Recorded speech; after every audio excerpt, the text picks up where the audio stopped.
আল্লাহ রাব্বুল আলামিন বলেন, ও পৃথিবীর মানুষেরা, ও আমার গোলাম, কোনো অস্তিত্ব ছিল না, কোন রকম তোমাদের নাম ছিল না, কোনো গন্ধও ছিল না। আমি আল্লাহ মেহেরবান, করলাম দয়া। আমি আল্লাহর দয়া পেয়ে তোমাদেরকে আবার জীবন দিলাম। এই জীবন পাওয়ার পর আল্লাহ বললেন, গোলাম আমারে কেমন করে ভুলে যাও? যেই আল্লাহ আমাদের অস্তিত্ব দান করলেন, যেই আল্লাহ জীবন দিলেন, সে আল্লাহকে যদি ভুলে যায়, এর চাইতে বড় নাফরমান আল্লাহর জমিনে আর দ্বিতীয়টা হতে পারে না। আল্লাহ আমাদেরকে জীবন দিয়েছেন, অস্তিত্ব দিয়েছেন, আমাদের নাম গন্ধ কিছুই ছিল না। আল্লাহ বলেন, সেখান থেকে তোমাদের আমি অস্তিত্ব দিলাম। জোরে বলুন সুবহানাল্লাহ।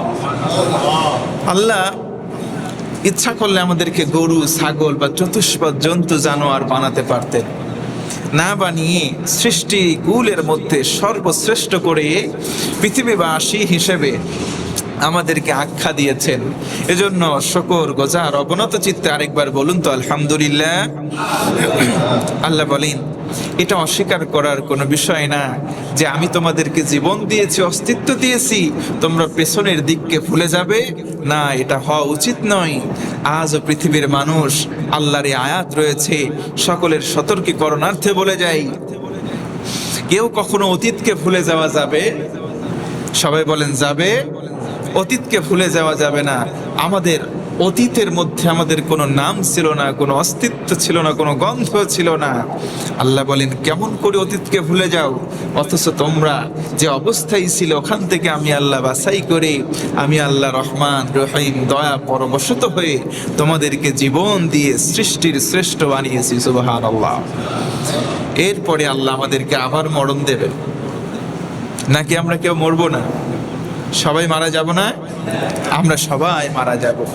যদিও আমাদের ইচ্ছা হয় আমরা আরো কয়েক বছর বেঁচে থাকি, কিন্তু মৃত্যু এমন একটি ধরার নাম, যেই ধরা থেকে রেহাই পৃথিবীতে আর কেউ পাবে না।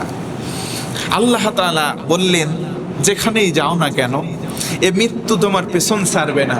যদি লৌহ দিয়ে গম্বুজ তৈরি করা হয়, কোনো ছিদ্র না থাকে, দরজা জানালা সব বন্ধ থাকে, প্রত্যেকটা ছিদ্র বন্ধ থাকে, চিন্তা করলাম ওখানে গেলে হয়তো বেঁচে যাব না। আমরা যেখানেই থাকি না কেন, আল্লাহ রাব্বুল আলামিন বলেন, মৃত্যু তোমাদের পেছনে ধাওয়া করে চলেছে, সময় শেষ, তোমার দুনিয়ার যাত্রা ওই জায়গায় শেষ হবে। জোরে বলুন আল্লাহু আকবার। আল্লাহ বলেন, এই মৃত্যুকে অস্বীকার করার না, আল্লাহকে অস্বীকার করার না। অথচ অধিকাংশ মানুষ আমরা আল্লাহকে আজকে অস্বীকার করছি। কেমন করে? আমরা বলে যাচ্ছি, কেবল যুবক মানুষ তুমি, এখনো তোমার অনেক সময়। কেউ যদি বলা হয় বাবাজি কি চাচামি কি খালু কি মামা, যাই সম্বোধন করি না কেন, বলি যে বয়স তো অনেক হয়েছে, অন্তত পক্ষে এই বয়সে একটু আল্লাহমুখী হন, একটু মসজিদে যান, নামাজ কালাম ধরেন, একটু দাঁড়িয়ে রেখে দেন, অনেক তো হয়েছে, অনেক হয়েছে, আর কত? তখন বলেন, না রে বাপু, তোমরা বুঝবা না, আর একটু সময় যাক, কিছু সময় যাওয়ার পরে চুল দাড়িতে একটু পাকন ধরুক, তারপরে দাড়ি রাখবো, তারপরে না হয় নামাজ পড়বো। এইরকম কিছু মানুষ সমাজে আছে না নাই? তো তার কাছে আমার প্রশ্ন, আপনি যে চুল দাড়ি পাকা পর্যন্ত অপেক্ষা করবেন, এই পর্যন্ত হায়াতের ইখতিয়ার আল্লাহ কি আমাকে আপনাকে দিবে? যদি তার আগে মৌত চলে আসে, হয়তো আপনি যদি হায়াত থাকে আরো অনেক দূর লম্বা সময় পর্যন্ত বাঁচতে পারেন, কিন্তু যদি মৃত্যু তার আগে লিপিবদ্ধ হয়ে থাকে, অবশ্যই অবশ্যই তার আগেই মৃত্যুবরণ করতে হবে। পৃথিবীতে আল্লাহ রাব্বুল আলামিন এমন একটি বাস্তব চিরন্তন সত্যকে সৃষ্টি করেছেন, যেই সত্যকে আস্তিকও বিশ্বাস করে, নাস্তিকও বিশ্বাস করে, একটা হিন্দু বিশ্বাস করে, খ্রিস্টান বিশ্বাস করে, ইহুদিও বিশ্বাস করে। তার নাম হচ্ছে এই মৃত্যু বা মরণ। মৃত্যু মানে না এমন কোনো মানুষ নাই, পাওয়া যাবে না। সবাই মৃত্যুকে মানে, যে মৃত্যুবরণ করতে হবে। আল্লাহ বলেন, এই মৃত্যুই শেষ নয়, বরং এরপরে আমি আল্লাহ তোমাদের আবার পুনর্জন্ম দেব, আবার জন্ম দেব, আবার তোমাদেরকে গেদার একত্রিত করা হবে, আবার জীবন দেওয়া হবে। জোরে বলুন তো সুবহানাল্লাহ। এখান থেকে শিক্ষা হলো, পৃথিবীতে কুল্লু মান আলাইহা ফান ওয়া ইয়াবকা ওয়াজহু রাব্বিকা যুল জালালি ওয়াল ইকরাম। পৃথিবীর মধ্যে সবকিছু লয় হয়ে যাবে, সবকিছু ডিস্ট্রয় হয়ে যাবে, ধ্বংস হয়ে যাবে, কেবলমাত্র আল্লাহ পাকের সত্তা ব্যতি রেখে সবকিছু ধ্বংস হয়ে যাবে। সর্বশেষ সবার জান কবজ করা হয়ে যাবে। মালাকুল মাউতকে আল্লাহ পাক বলবেন, আর কে বাকি আছে? মাইয়া বক, আর কে বাকি আছে? মালাকুল মাউত আজরাইল। আজরাইল বলবে, আর কেউ বাকি নেই, সব শেষ, দুনিয়াতে আর কোনো প্রাণীর অস্তিত্ব নাই। তখন বলবে, তুমি তো আছো। আজরাইল, মালাকুল মাউত, তুমি তো আছো, তুমি এখনো বাকি আছো, আমি আল্লাহ বাদে তুমি বাকি আছো। মালাকুল মাউতের অবস্থা কেমন হবে চিন্তা করেন। মালাকুল মাউতকে বলা হবে, এবার তুমি মৃত্যুবরণ করো, সারা জীবন জান কবজ করছো, এবার নিজের জান তুমি নিজে কবজ করো। আল্লাহু আকবার। কেউ রেহাই পাবে না। মৃত্যু যার মাধ্যমে ঘটায় আল্লাহ পাক তারেও ছাড় দেবেন না, ধ্বংস হয়ে যাবে। তখন আল্লাহ পাক গোটা পৃথিবীর মধ্যে একমাত্র চেহারা সত্তা, তিনি বাদে আর কেউ থাকবে না। তখন আল্লাহ বলবেন, আজকের দিনের রাজত্ব কার হাতে? আজকের দিনের রাজত্ব আমি আল্লাহর হাতে। জোরে আল্লাহু আকবার। সব রাজা, সব রাজাদের রাজা, বাদশাহ, স্বৈরাচার সব সেদিন নিমিষেই বিলীন হয়ে যাবে। পৃথিবীতে যা কিছু এসেছে আসবে সবকিছু ধ্বংস হয়ে যাবে। আল্লাহ পাক তখন আবার সবাইকে জীবন দান করবেন, আবার হিসাব নিকাশ নেওয়া হবে। আরেকবার আল্লাহু আকবার। আল্লাহ বললেন, এই কথাগুলো কেমন করে অস্বীকার করো? কেমন করে ইমানদার হওয়ার পরে কথাগুলোকে অস্বীকার করো? অথচ তোমাদের কিছু ছিল না, আমি আল্লাহ দান করলাম, আবার এই জীবন নিয়ে নেব, আবার জীবন ফিরিয়ে দেব, কারণ ওয়া ইলাইহি তুরজাউন, ফিরবা তো আমি আল্লাহর দিকে। সুবহানাল্লাহ পড়েন। পৃথিবীতে আল্লাহ বাদে আর কোনো অস্তিত্ব যেহেতু থাকবে না, হয় আজ অথবা কাল আমাদের মরণ বরণ করাই লাগবে। এই আয়াতের শিক্ষা হচ্ছে এটাই যে মৃত্যুবরণ যেহেতু করতেই হবে, এই মৃত্যু নিয়ে অযথা কোনো আশা, অযথা কোনো দুরাশা, অযথা কোনো মিথ্যা আশ্বাস আমরা নিজেকেও দেব না, অন্য কেউ দেব না। ইনশাআল্লাহ পড়েন যে অমুক বছর পর্যন্ত আমি বেঁচে থাকবো, এই গ্যারান্টি সিকিউরিটি কেউ দিতে পারবে? কেউ পারবে? 41 সাল পর্যন্ত আমি থাকবো, এই গ্যারান্টি কেউ দিতে পারবে? তাহলে সরাসরি আয়াতের বিরুদ্ধাচরণ হয়ে গেল।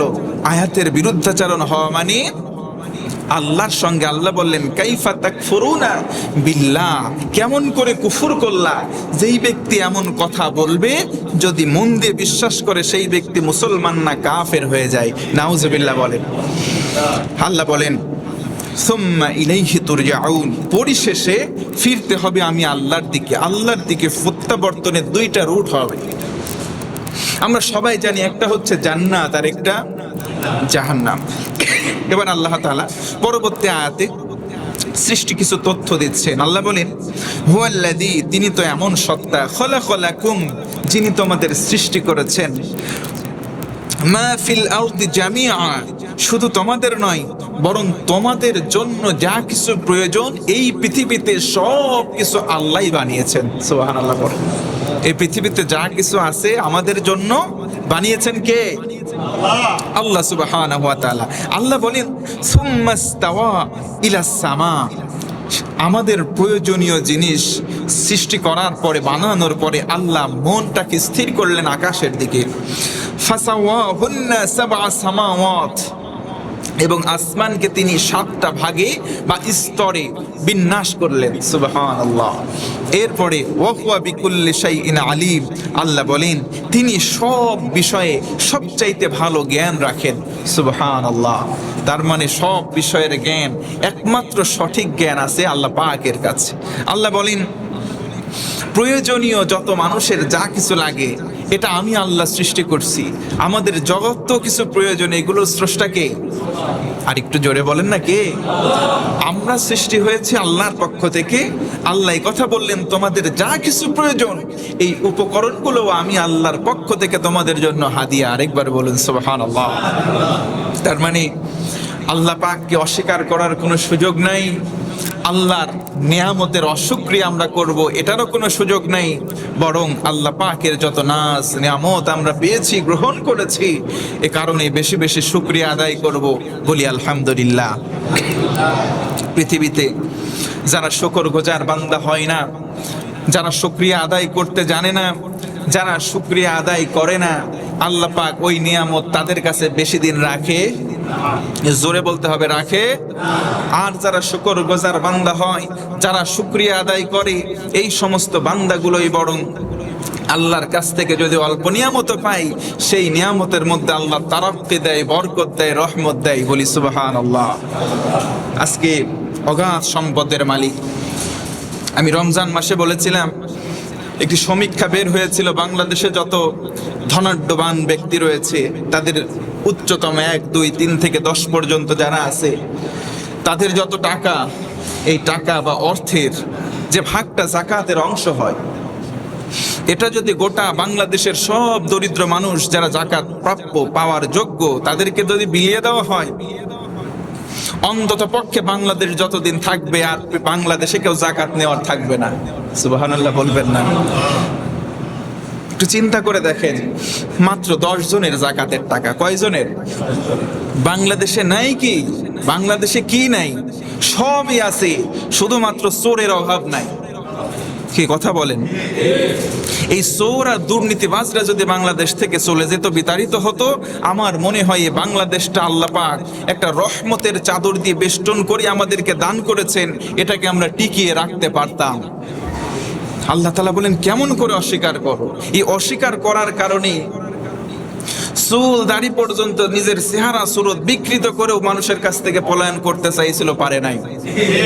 কোটি কোটি টাকার মালিক আল্লাহ শুধু নাফরমান করার কারণে, কাইফা তাকফুরুনা বিল্লাহ, আল্লাহ বলেন শুধু অস্বীকার করার কারণে, মনে মনে আল্লাহ দ্রোহিতা হওয়ার কারণে আল্লাহ তারে উলঙ্গ করে ছাড়লো জাতির কাছে। কথা বলেন ঠিক কি না? এমন আচরণ যারাই করবে, আল্লাহ বলেন অতীত থেকে শিক্ষা নাও, অতীত থেকে শিক্ষা নাও। আসলে আমাদেরও অভাব আছে, অতীত থেকে শিক্ষা নেওয়ার অভাব।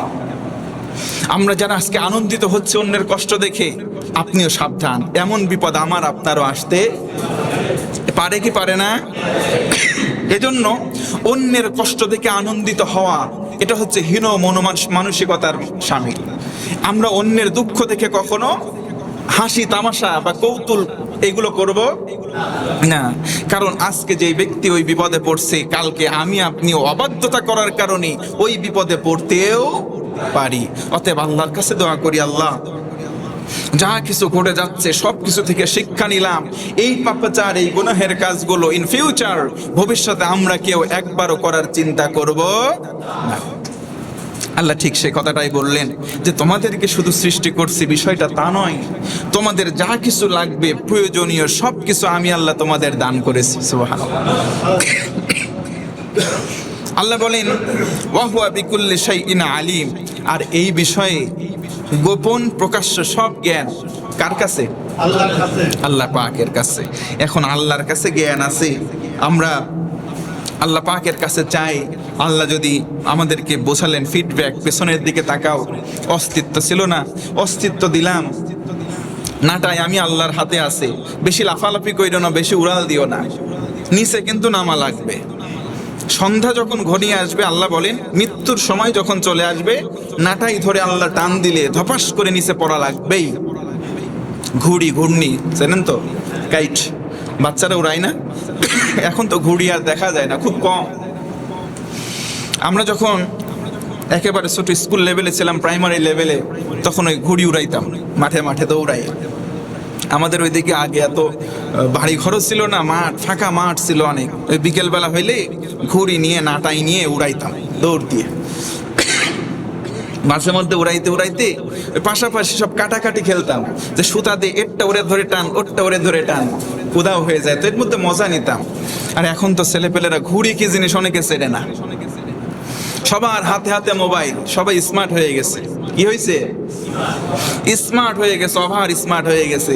ওভার স্মার্ট হইতে হইতে হইতে এমন স্মার্ট হয়েছে, তাকায় দেখে তলের মধ্যে আর প্যান্ট নাই, ন্যাংটা হয়ে যাচ্ছে।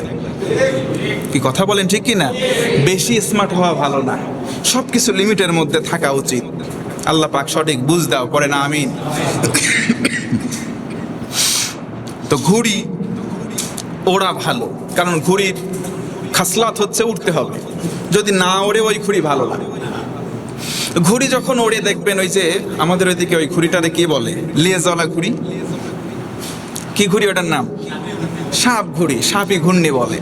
তো সাপ ঘুড়ি যখন দেখবেন বিকেল বেলা হয়ে যাবে, সন্ধ্যার আগ মুহূর্তে টান দেয়, যে ব্যক্তি বা যে বালকের হাতে থাকে গুটাইতে থাকে, ঘুড়ি কিন্তু নামতে চায় না সহজে। সহজে নামে? এই কথা বলে না, নামে। যখন টান দেয়, বুক দড়িতে গিয়ে আঘাত লাগে, তখন একবার এই দিকে চলে যায়, একবার এই দিকে চলে যায়, একবার এই দিকে, একবার এই দিকে ডাইল খায়, নামতে সহজে চায়। তো পৃথিবীতে এমনও কিছু মানুষ আছে ঘড়ির মতো শিক্ষা নেয় না, উপরে উঠছে, এমন উপরে উঠছে মনে করে আর আমার নামা লাগবে না, একবার এই দিকে যায়, একবার এই দিকে যায়, বাঁশের ঝাড়ে গিয়ে বেঁধে যায়, খাম্বার সঙ্গে বেঁধে যায়, চিন্তা করে ছিঁড়ে যাব, সবকিছু করবে, টেনে নামাইতে আমার আর কেউ পারবে না। চিন্তা করে, অনেক ঘুড়ির মার্কা মানুষ আছে, চিন্তা করে আমার কেউ নামাইতে পারবে নাটাই কিন্তু ওই বালকের হাতে। দিন শেষে সময় যখন শেষ, মৃত্যুর গণ্ডি সীমা যখন চলে আসবে, এমন টান আল্লাহ টান দেবে, ছিঁড়ে গেলে ফেটে গেলেও আল্লাহ দেখার নাই, মৃত্যুবরণ করাই লাগবে। কথা বলে ঠিক কিনা? অতএব একটু কোমল যদি হতাম, যে আমার টেন্ডেন্সি যদি থাকতো এমন যে না, উঠছি যেহেতু উপরে, একসময় তো নামা লাগবে, তাহলে একটু সদয় আচরণ করি, না বেশি ফালাফালি করব না, বেশি লাফালাফি করব না, তাহলে কিন্তু পরিস্থিতির ছেঁড়াও লাগতো না, ফাটাও লাগতো না, আস্তে করে নেমে যেত। অতএব এখান থেকে শিক্ষা নিতে হবে, কাইফা তাকফুরুনা বিল্লাহ, কেমন করে আল্লাহকে আমরা অস্বীকার করি। আল্লাহ পাক পরের আয়াতে বলেন, ওয়াইদ ক্বালা রাব্বুকা লিল মালাইকাতি ইন্নী জাইলুন ফিল আরদি খলিফা। সকলে আওয়াজ করে বলুন সুবহানাল্লাহ। ওয়া মানে এবং, ইদ মানে যখন, ক্বাল আল্লাহ বললেন, রব্বুকা আল্লাহ আমাদের রব, আল্লাহ নবীকে বোঝালেন আপনার রব যখন বললেন, লিল মালাইকাতি সব ফেরেশতাদেরকে ডেকে একটা সেমিনার করলেন। আল্লাহ বললেন, ফেরেশতারা, ইন্নী জাইলুন ফিল আরদি খলিফা, আমি এই জমিনের মধ্যে আমি আল্লাহর কিছু প্রতিনিধি পাঠাতে চাই। সুবহানাল্লাহ বলেন। প্রতিনিধি কারা? আগের আয়াতে বললেন আমরা কারা? আমরা মানুষ, আমরা। এবার ফেরেশতারা তখন বলল না, ক্বালু, তারা বলল, আতাজাআলু ফিহা মান ইয়াফসিদু ফিহা ওয়া ইয়াসফিকুদ দিমা। আল্লাহ, এ কেমন কথা? এমন প্রতিনিধি আপনি পাঠাবেন, জমিনে যাওয়ার পরে তারা ফাসাদ করবে, মারামারি করবে, রক্তপাত করবে, অথচ ওয়া নাহনু নুসাব্বিহু বিহামদিকা ওয়া নুকাদ্দিসু লাক। জোরে কোন সুবহানাল্লাহ। ফেরেশতারা একত্রিত হয়েছে, আল্লাহ বললেন, ফেরেশতারা, আমি আমার পক্ষ থেকে প্রতিনিধি পৃথিবীতে পাঠাতে চাই।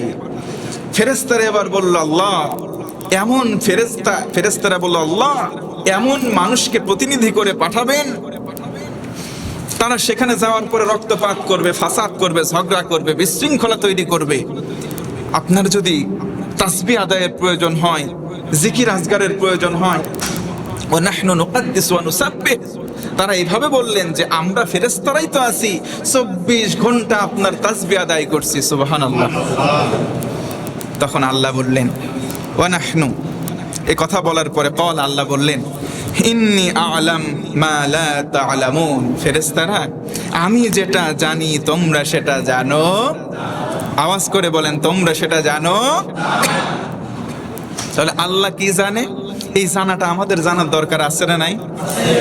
আল্লাহ বোঝাতে চাইলেন, পৃথিবীতে মানুষ হচ্ছে আল্লাহর প্রতিনিধি। কার প্রতিনিধি? ফেরেশতারা কিন্তু আমাদের দুনিয়াতে আসা বাধা দিছিল, ভেটো দিয়েছে। তৎকালীন ওই সময় আমাদের অস্তিত্ব হয় নাই, পৃথিবী কেবল আল্লাহ সাজালেন। মানুষের জন্য যা কিছু প্রয়োজন সবকিছু সাজানো শেষ। এবার আল্লাহ বললেন, ফেরেশতারা, আমি জমিনে আমার কিছু প্রতিনিধি আদমজাত সন্তান মানুষ পাঠাবো। ফেরেশতারা বলল, না আল্লাহ, ওরা ওখানে গিয়ে মারামারি করবে, রক্তপাত করবে। বর্তমান সময় রক্তপাত, মারামারি, ঝগড়া, ফাসাদ আছে না নাই? তাহলে ফেরেশতারা সঠিক বলছে কি? কথা বলেন, ফেরেশতারা সঠিকই বলছে, কিন্তু আল্লাহ বললেন না, ইন্নী আ'লামু মা লা তা'লামুন, আমি যেটা জানি ও ফেরেশতা তোমরা সেটা জানো না। ফেরেশতারা বলেছিল আপনার যদি তাসবিহ প্রয়োজন হয়, জিকির আজগারের প্রয়োজন হয়, আমরাই তো আছি। তার মানে বোঝা গেল এই আয়াত থেকে স্পষ্ট, শুধুমাত্র তাসবিহ জিকির আজগার আর হু হু করার জন্য আল্লাহ দুনিয়াতে মানুষ পাঠায় নাই। তার মানে বিশাল একটা উদ্দেশ্য, বিশাল একটা দায়িত্ব আছে না নাই? খলিফা শব্দের অর্থ প্রতিনিধি। প্রতিনিধি কেমন? মনে করেন আপনি আপনার বাড়িতে আছেন, সমাজের কোনো একটা অনুষ্ঠানে আপনাকে ইনভাইট করা হয়েছে, আপনি সেখানে না গিয়ে যে কোনো জরুরতের কারণে আপনার সন্তান অথবা আপনার ভাইকে বললেন, যা অমুক জায়গায় আমার এই দায়িত্ব আছে, তুই আমার পক্ষ থেকে সেখানে যা। এই যে সাবস্টিটিউট আরেকজনকে পাঠানো হলো, এটাই হচ্ছে প্রতিনিধি। কথা বলে ঠিক কিনা? আল্লাহ দুনিয়াতে মানুষকে পাঠিয়েছেন, ফেরেশতারা সে সময় বাধা দিল। গভীর মনোযোগ বাড়ান। অল্প সাধারণ কথা, কিন্তু বুঝতে হবে অসাধারণ ভাবে। আল্লাহ তৌফিক দাও, পরে না আমি। তাহলে বোঝা গেল আল্লাহর কিছু দায়িত্ব, যেহেতু প্রতিনিধি মূল, যে ব্যক্তি মূল তার ওই দায়িত্বটা কাঁধে নিয়ে যে আসে সেই হচ্ছে প্রতিনিধি। আমরা সবাই কার প্রতিনিধি? আল্লাহ। তার মানে স্পষ্ট প্রমাণ হয় আয়াত দ্বারা ফেরেশতাদের দাবিকে আল্লাহ পাক না মেনে আমাদেরকে পাঠিয়েছেন, মানে আল্লাহর কিছু দায়িত্ব বান্দাদের ঘাড়ে দিয়ে দুনিয়াতে পাঠানো হয়েছে। কথা বলেন ঠিক কিনা? তাহলে আল্লাহর কি দায়িত্ব?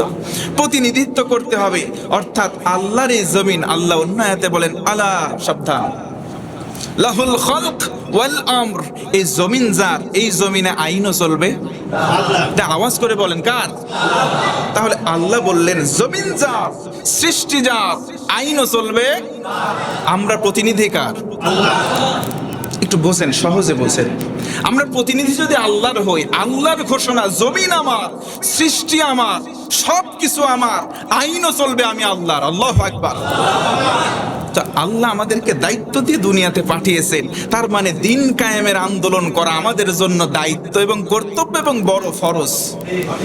কথা বলেন ঠিক কিনা? তার সহজে আমরা যদি বুঝি যে আল্লাহর জমিনে আল্লাহর দিনকে প্রতিষ্ঠা করে, এটা আল্লাহর কাজ, কিন্তু এই গুরু দায়িত্বটা আমাদের উপরে অর্পণ করা হয়েছে। এই দায়িত্বটা এখন কাদের? আমাদের। সবাই বলেন কাদের? একটা জিনিস মনে রাখবেন, একটা জিনিস মনে রাখবেন, আল্লাহর এই জমিনে ইসলামী ঝান্ডা হুকুমত কায়েম হবেই হবে। 100% সত্য কথা, লা শাক্কা ফিহি, এতে বিন্দু পরিমাণ কোনো সন্দেহ নাই। আজ অথবা কাল আল্লাহ তাআলার ওয়াদা কখনো মিথ্যা হতে পারে না। তো আমাদেরকে প্রতিনিধিত্ব দেওয়া হয়েছে, আমাদের দায়িত্ব অন্ততপক্ষে আমার কাজ বা দায়িত্ব সম্পর্কে বাধা না দেওয়া। আল্লাহ আমারে প্রতিনিধি বানাইছে, ওই কাজ আমি করব না, এই কথা কখনো বলার সুযোগ। এখন তো মানুষ এমন হয়েছে, ওই দায়িত্ব তো দূরের কথা, ওই দায়িত্ব থেকে অস্বীকার তো করেছেই, আবার ওই দায়িত্বগুলো যারা পালন করছে তাদেরকে ধরছে আর মারছে, ওই কাজগুলোও ঠিক মতো করতে দেয় না।